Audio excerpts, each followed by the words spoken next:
there, I'm back, and today we have another episode of Beauty and the Bibliophile, Halloween edition.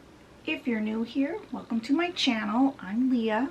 If you're not new here, welcome back. As often as I can, I do a series called Beauty and the Bibliophile where I do my makeup and I tell you about the latest book that I've read. If you don't know what a bibliophile is, don't worry, I'll tell you. It's a lover and a collector of books. That's me. Now today we have a story. It's not a book, and it's not even technically a story. It's a poem. But poems tell a story. And the poem that we are talking about is the most famous poem in the whole world. And that is The Raven by Edgar Allan Poe. And I got it out of this book, The Complete Works of Edgar Allan Poe. Now, spoiler, if you have never heard the poem, The Raven, get on that right now. It's only like a 10-minute poem, if that. Hurry, go and read it. So if you don't want to know anything about that poem, about the story that is revealed in that poem, do not watch this video. If you already know the poem, which I'm sure most of you do, and you want to hear my take on it, this is a great video for you. And you want to watch me do my makeup at the same time, because that's what I do here. This is just my interpretation of the story. I didn't look up any, opinions of any literary scholars for their explanation. I just read it, and I'm telling you in plain language the story, and at least, in my opinion, by my perspective. Am I making any sense? I personally love Edgar Allan Poe, and it's completely appropriate for spooky season.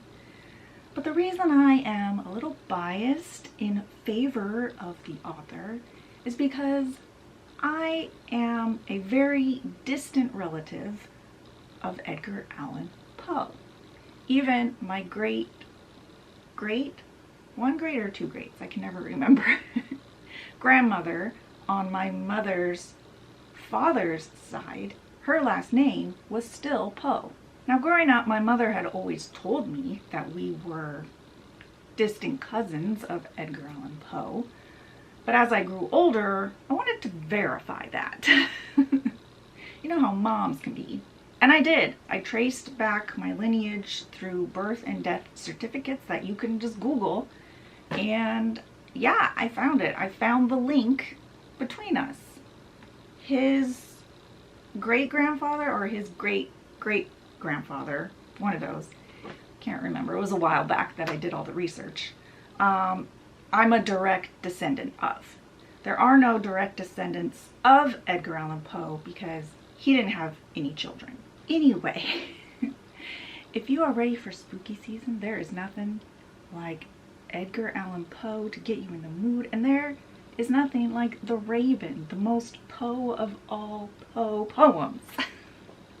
Let's get started for spooky season. Alright, so The Raven by Edgar Allan Poe. And this was first published in 1845. If you are at all curious about the products that I'm using, they will be listed in the description box below because I don't really talk about them. Now this story famously starts with, "Once upon a midnight dreary, while I pondered, weak and weary." So there's this guy, and we don't get his name, and he's sitting in his chamber, like his living room, and he's sitting in his armchair, and he's sitting there thinking of a forgotten lore or something from his past. And he's quaint, and he's relaxed, and he's kind of nodding off, when suddenly he hears a tapping at his chamber door, and he thinks, oh, I must have a visitor. He didn't think it was anything more than that. Now this happened in the month of December, which is a cold and bleak month. So he had his fire going, and you can hear the embers popping. And he had been trying to distract himself with reading while he was sitting in his armchair when he suddenly heard the tapping at his chamber door. Now he had been trying to distract himself from sorrow. Sorrow for a woman he had lost named Lenore. And he thought that the angels were the ones that named her Lenore because she was such a rare and radiant woman. But it seems that she's passed. Now he notices the ruffle of his purple silk curtains ruffling. For some reason, it fills him with terror. His heart starts to pound. But he tells himself to calm down. It's just a visitor that he's tapping at his chamber door, nothing more. So he gets up his courage and he goes to the door. And he starts to open it, and he's like, "Oh, forgive me, sir or madam." Doesn't know who's there yet. He's like, "But I was napping, and I could barely hear your faint tapping at my chamber door." Then he opens the door all the way, and there's nobody there. Just darkness and nothing more. So he's standing there for a few moments, staring out into the darkness, wondering what's going on. He's a little afraid when suddenly he hears a whisper say, "Lenore." So he turns around, terrified, and then he hears a tapping again. But this time it's louder than before. And he's like, "Oh, there's something at my window. I'm sure it's just the wind and nothing more." So he goes over to his window and he flings open the shutters, and a raven comes flying into the room. A saintly raven, like from the days of yore. And it perched above his chamber door on a bust of Pallas that was right above his chamber door. And it just sat there and did nothing more. Now, Pallas is a by-name for the Greek goddess Athena. Now this guy thought it was kind of funny that this raven flew into his house and perched above his chamber door, and it made him smile and momentarily forget about his sadness. And he looks at the raven and he says, "Oh, well, what's your name? Where did you come from? The Plutonian shore?" And this is a reference to the underworld because the Roman god Pluto is the god of the underworld. So it's kind of meant to be a joke, I think. Anyways, the raven says back to him, "Nevermore." Now this shocked the guy to hear a bird speaking so plainly, and his answer seemed to have no meaning or was relevant to the question that he asked. He never heard of anybody, man or beast, with the name Nevermore. And the bird just kept sitting there above his chamber door, saying the same word over and over, like it was the only word he knew. And the guy says, "Well, you know, I've had plenty of friends come and go before. I'm sure this bird will leave by tomorrow, just like all my hopes and dreams." And then the bird said, "Nevermore."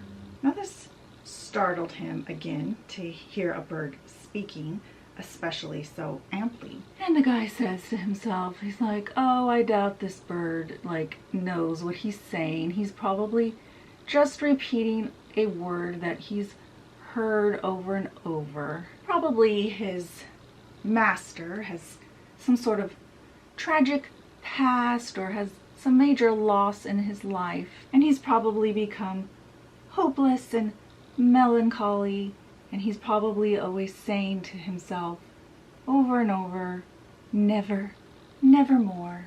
And the man's sadness at this thought, I guess, kind of brings his sadness back to him, and he pulls up his armchair in front of his door, facing where the bird is perched above his door.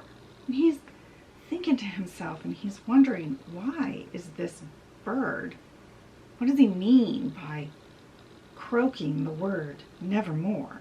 So he's sitting there trying to guess, but he can't come up with anything. And the bird is just staring into his soul with fiery eyes.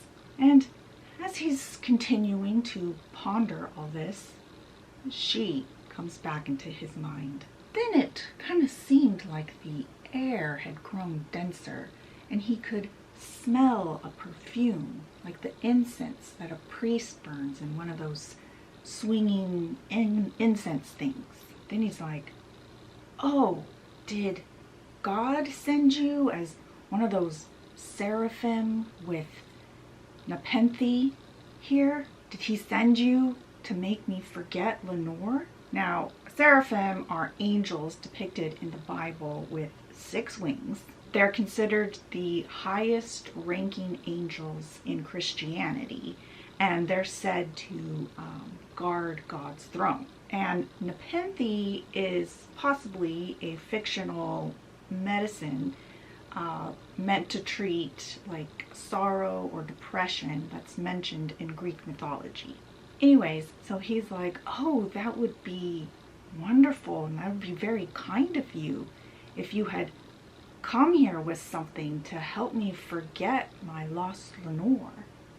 But the raven just said, nevermore. Now with that answer from the raven, this man starts to get very frustrated and upset. And he says, you evil thing. He's like, I don't know if you're a bird or a devil or some kind of ghost that's haunting my home. He's like, but whatever you are, tell me. He's like, is there balm in Gilead? But the raven answered, nevermore. Now, balm of Gilead is a healing substance mentioned in the Bible. So I think he's asking the raven, like, are you here to relieve my suffering or not? Now at this point, he becomes even more frustrated and a little crazy. He says, you evil thing. Again, I don't know if you're a bird or a devil, but in God's name, tell my sad soul, is there a heaven? And is Lenore there? Now the line in the poem is actually that he asks if Lenore is within the distant Eden, which is a poetic way of saying Eden, which means paradise. So I believe he's referencing heaven. Anyway, but the bird answers, you guessed it, nevermore. Now this enrages him even more, and he says, I don't know if you're a bird or a fiend, but go back out into the storm. Go back to the Plutonian shore. He's like, and don't leave any plumage on your way out. Like, leave me to my loneliness and my broken heart. But of course, the raven answers, nevermore. And then he tells us that the raven is still sitting on the bust of Pallas above his chamber door. And the raven's eyes seem like a demon's that is dreaming. And his lamp throws a shadow of the raven on the floor. And his soul is still sad, sad like that shadow, and shall be lifted nevermore. The end. Now that, in my humble opinion, is one of the most beautiful stories. I think the lesson is to not let a broken heart or loss consume you. Now, in my book, the poem directly after this one is titled Lenore, and he's at her funeral, and he's describing her in the casket, and he's like looking around the funeral and all these people who they didn't really care about her in her life, but now suddenly they're mourning for her. where were you when she was alive? And he talks about how sick she was and how young she was when she died. Now, I don't know if this poem is about his real wife. His real wife had died of tuberculosis reasonably young. But in the poem, he describes her as having yellow hair, and I'm pretty sure his wife had brown hair. So, I don't know, maybe he just changed that for some reason. And then he talks about how she was such a good person, that this damned earth didn't deserve her, that she should be in heaven, to leave the fiends below, to go to the friends above. And from going from a life of grief and groan to a golden throne beside the King of Heaven. Anyway, so I think we all know that Edgar Allan Poe had a very sad and tragic life, and that it definitely came out in his work, to say the least. Anyway, so from one Poe to another. It's good to see you, cuz. Anyway, if you are interested in reading any of his work, particularly out of this book that I have, I'll link it below. And if there's any books that you would like me to cover, let me know in the comments. I'll look into it, possibly. I already have something planned for Halloween, but if you can get a recommendation in before that, who knows? And remember, don't let loss consume you. And I will see you in the next one. Bye. If you're... No. So there's he thought that it seemed like the air had grown denser, and he could smell a perfume like the incense that a beast